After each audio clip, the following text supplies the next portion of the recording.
Nós temos trabalhado nas aulas anteriores num objeto único, que é a crise na interpretação constitucional tributária. E nosso objeto principal é demonstrar que a atual metodologia jurídica tributária ela simplesmente adota os pressupostos constitucionais de incidência como algo abstrato. E a metodologia que nós utilizamos é uma metodologia que busca reconhecer a incidência tributária a partir de cada caso individual concretamente existente.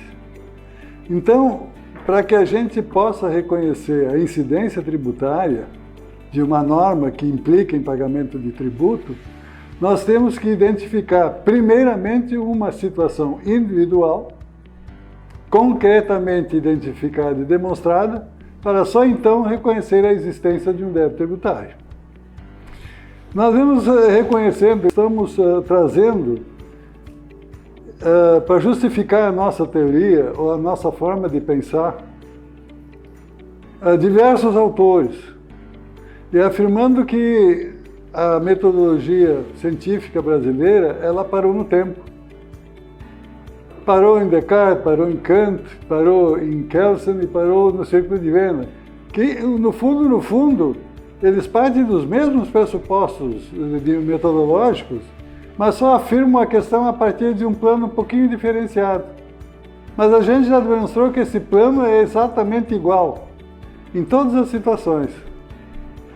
Então, essa questão ela tem que ser trazida para um âmbito que nós agora vamos dar uma olhada na implicação lógica. Por que implicação lógica? Porque a lógica nós sempre utilizamos para demonstrar o nosso pensamento.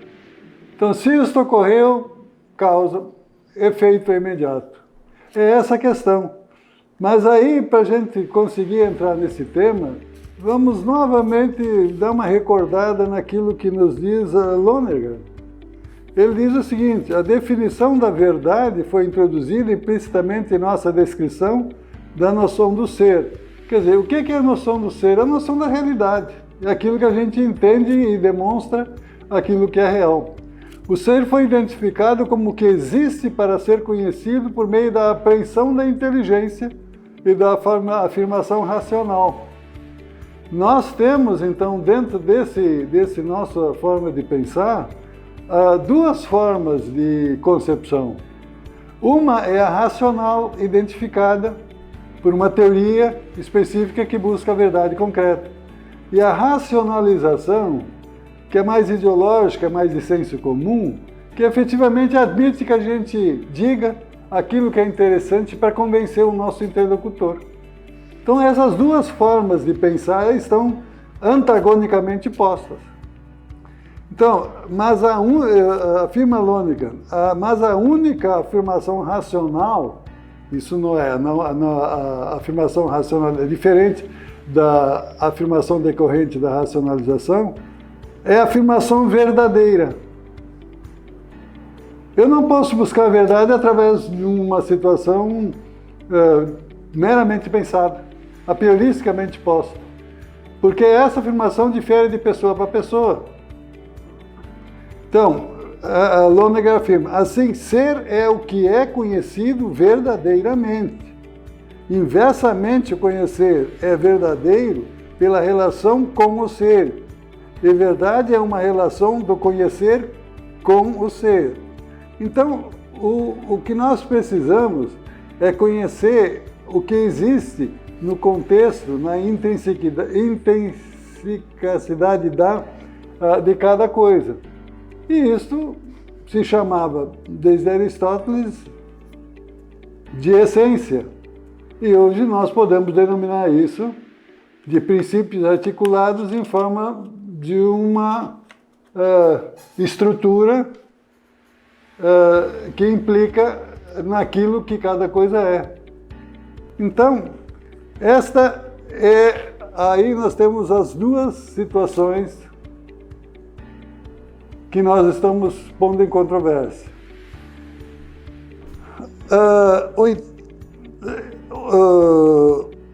Morin continua na mesma toada. O singular geral individual genérico, vimos que é um paradigma, só é a ciência o que é geral, que excluía toda individualidade e toda singularidade. Então, nós temos um lado, a singularidade é excluída, no outro lado, a singularidade é o ponto de partida. O objeto primeiro de toda a ciência, o mundo, é singular na sua originalidade. Eu não posso estudar o mundo se eu não olhar o caso concreto, em sua globalidade e em seu desenvolvimento. E é isso que funda a generalidade das leis da natureza, leis universais de nosso universo singular. Aqui já se diz que a nossa generalidade fenomenológica, ela decorre exatamente do exame e da experiência concreta feita a partir de cada caso concreto. Vamos voltar a Lonergan.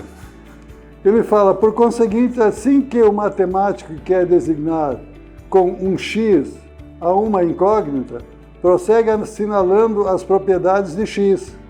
Assim também o investigador empírico, após declarar que procura a natureza de, prossegue assinalando que a natureza de deve ser a mesma para todos os conjuntos semelhantes de dados. Então, aqui ele já dá uma espécie de segmento de como se estabelece essa realidade.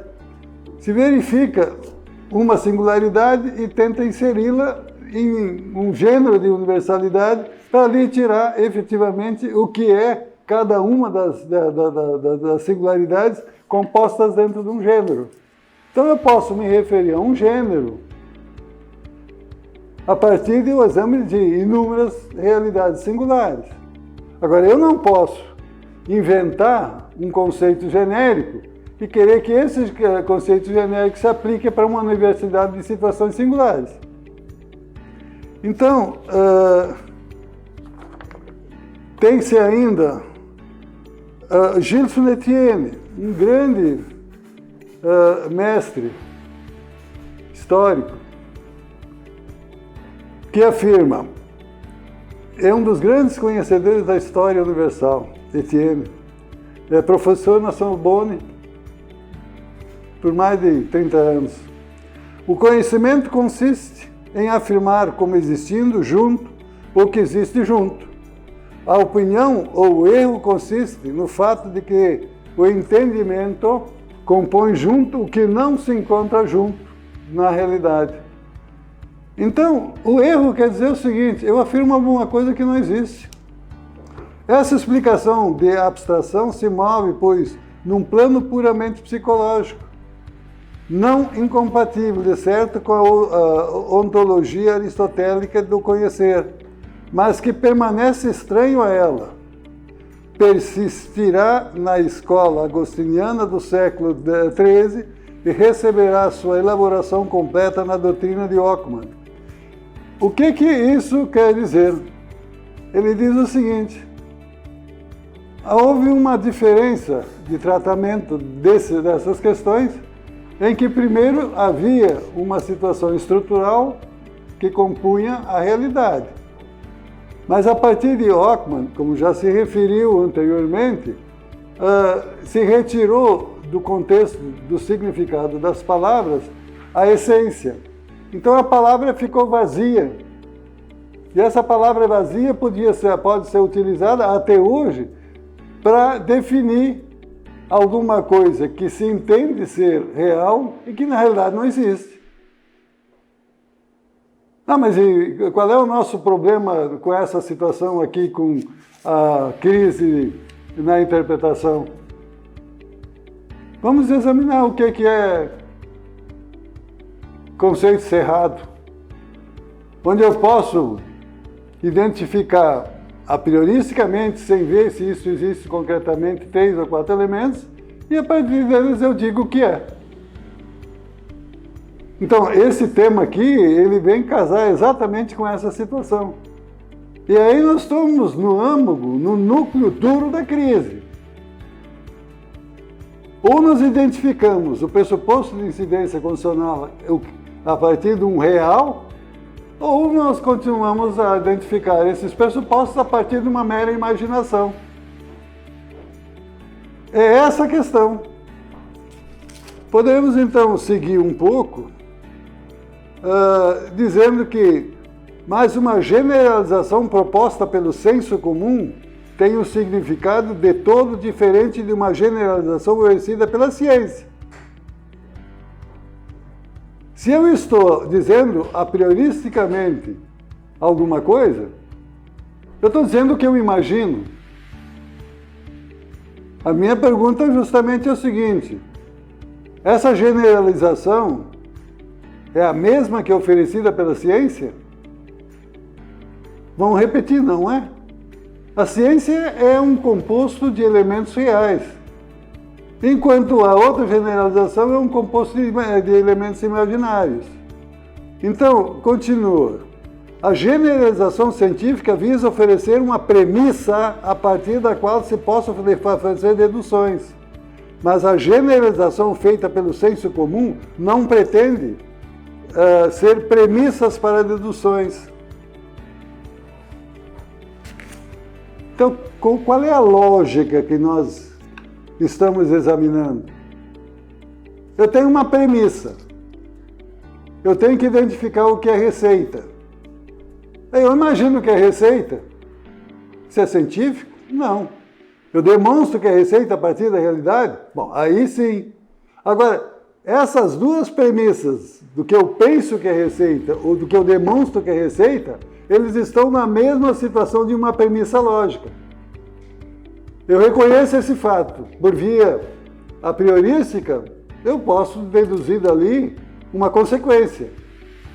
De outra forma, se eu tenho demonstrado uma determinada situação específica e digo, isso aqui é concreto, eu posso deduzir, logicamente, uma outra situação decorrente. Então, a premissa está entre a causa e o efeito.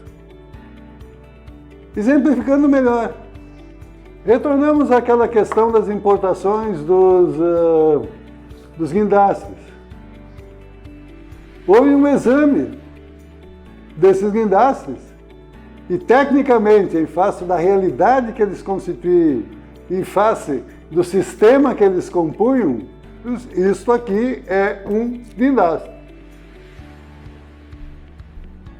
A magistrada, olhando para uma fotografia, disse, não, isso é um caminhão. Bom, ela imaginou que era um caminhão e aplicou a regra jurídica decorrente da importação de caminhões guindastes, que implicavam em 500 mil a mais de imposto para pagar. Enquanto que os técnicos e os peritos, examinando a realidade, dizem, não, isso é um guindaste. E esse guindaste custaria de importação um valor bem menor. Nós estamos trabalhando com esse tema.